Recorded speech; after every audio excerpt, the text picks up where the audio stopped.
Sabe que está para tantíssimo aí conosco, juntamente com o Selimar e KPA, bezig fazendo caia de São Nicolás limpo.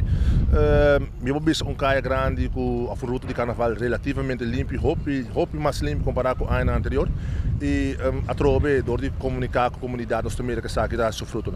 Como eu entendi, o diretor Kevin Peterson junto com Robert Rossella se trabalha mais a parte de saco na sushi na diferente cavalo aqui na São Nicolás.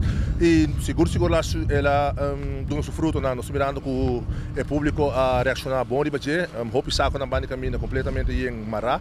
Então é algo que está facilitar o trabalho de Selimar também hoje.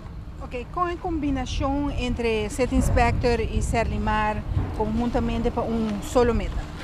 Sim, está sendo a cultura, membro da City Inspector, KPA e Selimar está sendo junto, DOW também, está formando plano de aanpak e nós estamos executando isso aqui e me vou bispa, ainda está acaba com a meeting, está sendo isso aqui conjuntamente com meu colega, está canando fenomenal, está canando de bom pia e nós esperamos que isso aqui seja para o futuro também. Me vou bispa, último ano na praia também está relativamente limpo comparado com o começo, para comparar com o ano 2012 para agora aqui, então cambia totalmente.